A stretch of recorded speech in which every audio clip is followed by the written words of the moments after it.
Hello, I'm Maria Titizian. And I'm Rubina Margosian, and this is the Week in Review. Every week, we bring you the stories shaping Armenia and the region. From politics and policy to social issues and conflict, we break down the news and what it means for you. This week in the news, Iran's president makes his first official visit to Armenia. Armenia allocates $3.2 million to hire an international law firm to represent it at the Stockholm Arbitration Tribunal, and the Corruption Prevention Commission rules that Prime Minister Pashinyan twice violated the code of conduct in public statements. Tune into our weekly roundup of the news with me, Maria Titizian, and Rubina Margosian. This week, Iranian President Masoud Pezeshkian made his first official visit to Armenia. Although the trip had been planned months in advance, it came just 10 days after Armenia and Azerbaijan initialed the peace treaty in Washington and agreed to open regional communications.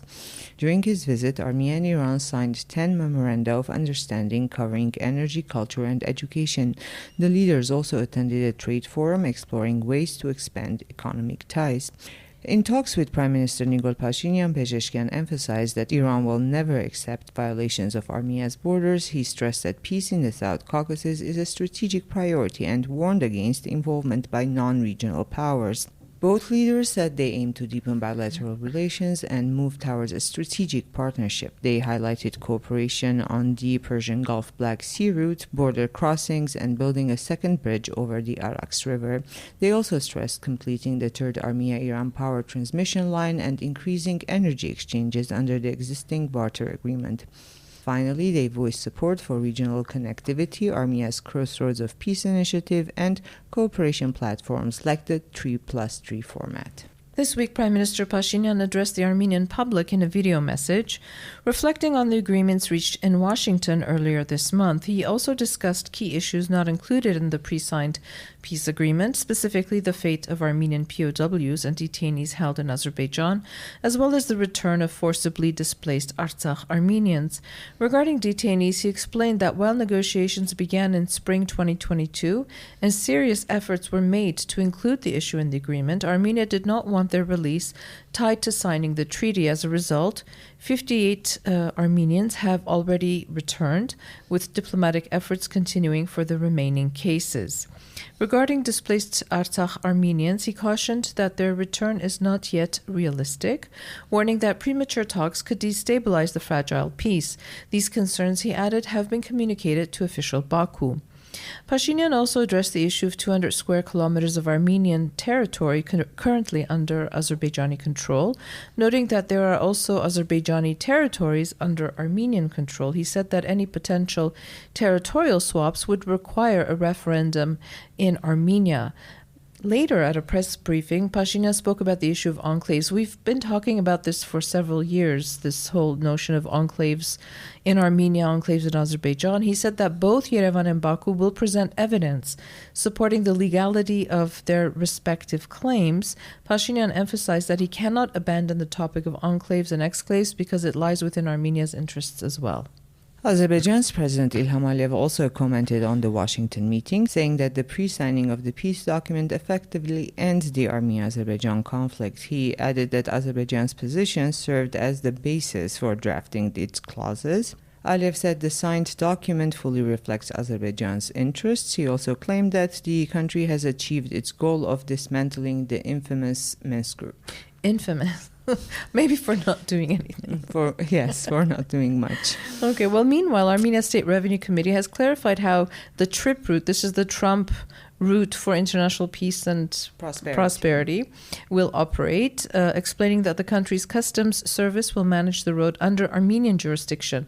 Since Armenia is part of the Eurasian Economic Union, where a unified customs scheme is in place, EAEU's rules will still apply to this road as well. Look, this is very kind of incomprehensible at the moment because things are still being worked out as far as we can understand, but this is what the State Revenue Committee said. All Armenian state services present at other borders will also operate here. I'm assuming border, customs, right? And details on customs procedures, checkpoints, and operations will be worked out in future discussions aligned with political agreements. The key point: Armenia will maintain full jurisdiction and customs control on the trip route, ensuring oversight and smooth implementation as the project moves forward. Pashinyan also spoke to reporters about the route, stressing that the Armenia-U.S. partnership will manage the route, not control it. Using a business-style approach, he acknowledged concerns about whether Iranian trucks could use the route if a railway is built. To put it in context, he noted that elsewhere in Armenia, the railway, which is operated under a Russian concession, crosses numerous local roads. Vehicles from Armenia, Iran, Georgia, and Europe have never faced issues at these crossings because the railway remains under Armenian jurisdiction. And Fitch Ratings says the risks of renewed Armenia-Azerbaijan conflict have eased, boosting prospects for economic growth and regional stability. While the recent peace agreement may not immediately change credit ratings, it could encourage medium-term benefits through expanded trade. The agency warns that the framework is still preliminary, with no set timelines for the transit corridor or binding treaties, so real economic gain may take years. A lower geopolitical risk could reduce defense spending, ease fiscal pressure, and stabilize the Armenian dram. Finance Minister Vahe Hovhannisyan and Prime Minister Pashinyan both confirmed this week that major defense expenditure increases are not likely in the 2026 budget. Meanwhile, Security Council Secretary Armen Grigoryan briefed his Russian counterpart Sergei Shoigu on the Washington agreements. He also discussed regional communications with U.S. Ambassador to Armenia Kristina Kavyan. Also, Russian Deputy Prime Minister Alexei Overchuk visited Armenia this week to discuss the country's EAEU membership with Armenian officials. Since Armenia adopted the bill on EU accession, this was several months ago, Overchuk has repeatedly emphasized that EU and EAEU membership are not compatible. In other news, Armenia's Prosecutor General's office is reviewing a war crimes complaint against former head of Armenian National Interest Fund. This is ANIF, David Papazian, who is the chair of the Gaza Humanitarian Foundation. The UK-based Arab Organization for Human Rights accuses Papazian of helping design an aid system in Gaza that caused mass civilian harm. The group claims the foundation served Israeli military objectives, replacing UN agencies and using food distribution as a weapon of war. The complaint cites UN reports documenting starvation and genocide, saying Papazian knew of these findings but continued his involvement for financial gain. The Arab Organization for Human Rights says Papazian's Armenian citizenship puts him under Armenia's jurisdiction and that prosecuting him would show Yerevan's commitment to international justice. And last week, Armenia's prosecutor's office launched a criminal case against Papazian and two others linked to ANIF. Papazian faces charges including large-scale money laundering, forgery of official documents and seals, and abuse of authority in the private sector that allegedly caused significant damage. And Armenia has hired the international law firm Arnold & Porter to represent it in the Stockholm Arbitration Tribunal against Samvel Karapetyan over the nationalization of the electric networks of Armenia. During this week's cabinet meeting, the government allocated $3.2 million to pay the firm, which specializes in disputes with regulatory authorities, private property, and market-related cases. The sum does not cover taxes, expert fees, accommodation, transportation, translation, or arbitration procedure costs. The government highlights Arnold & Porter's strong track record in investment arbitration, having won approximately 93% of its last 60 cases representing states. And this week, the trial of Archbishop Bagrat Galistanian and 17 others accused of terrorism and attempting to seize power began.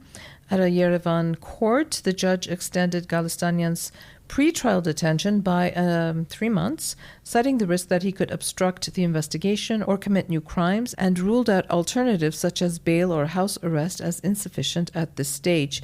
In a separate case, Archbishop Armenia-Azerbaijan is also on trial, charged with incitement to seize power after calling for the government's overthrow. In an interview last year, his pre-trial detention was extended for 10 more days last week.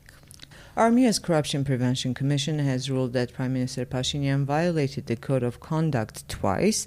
The first was in June when he alleged in a social media post that an archbishop was banging his aunt when his recent fallout with the Catholicos started. The second was in May during a heated parliamentary debate when he called opposition MPs hambal. This is a derogatory term in used in Armenian slang. Pashinyan is required to provide an explanation to the commission. In the meantime, he issued an apology on Facebook, noting that he does not fully agree with parts of the ruling and emphasized that the motives behind his statements remain unchanged. And finally, Arsen Torosyan has been appointed Armenia's Minister of Labor and Social Affairs, replacing Narek Mgurchyan, who, although an official announcement has not been made, but who will be Armenia's new ambassador to Washington, D.C., replacing Lili Tmakuns. Torosyan previously served as health minister during the COVID-19 pandemic and was replaced by Anahit Avanesyan later amid controversies over his management of the whole pandemic. And after the 2021 parliamentary elections, he served as chair of the Parliamentary Health Care Committee. And as always, we talk about the articles that we published this week, and it was mostly about what happened after Washington. We have a long piece by Sosi Tatikian. It's called U.S. Brokered Trip in the Armenia-Azerbaijan Deal, Opportunities and Risks. So she focuses mainly on the whole route, what it means, sovereignty, who's going to control it, how it's going to be controlled, how it came about. And she's, says that there's been a lot of debate about it. And so she explores its origins, legal and operational framework, and also the geopolitical implications.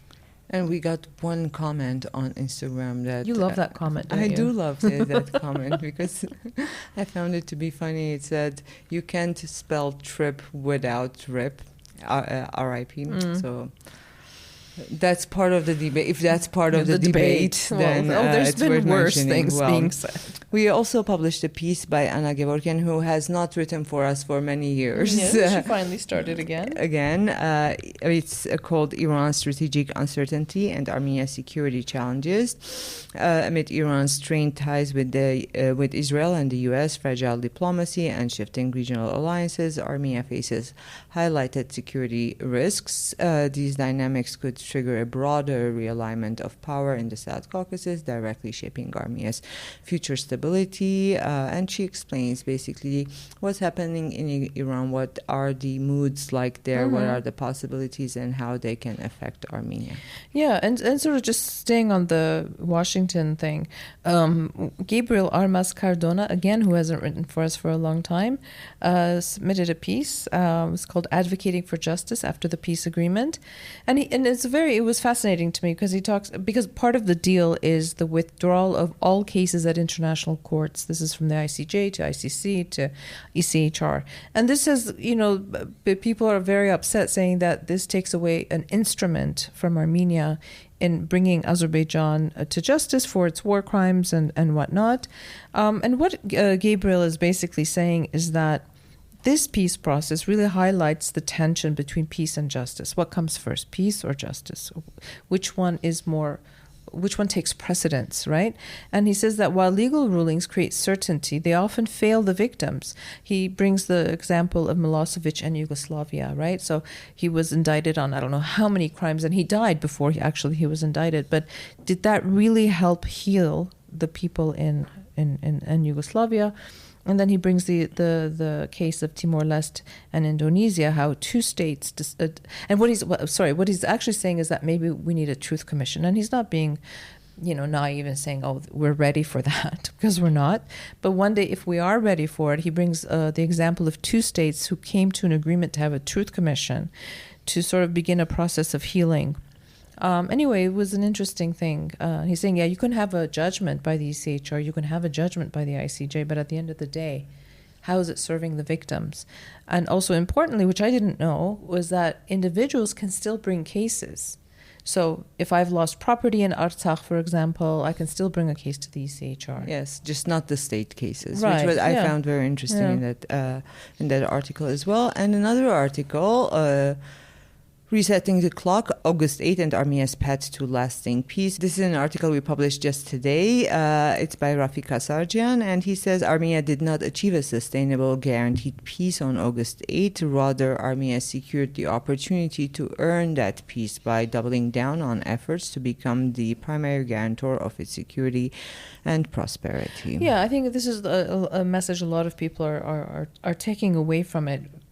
Putting aside what we feel about the whole process, this gives Armenia a 3 to 4 year window to reset, to build up its resiliency, to fortify Armenia, to fortify its armed forces. So that's kind of the message also, that if we fail, it's our fault, at the end of the day.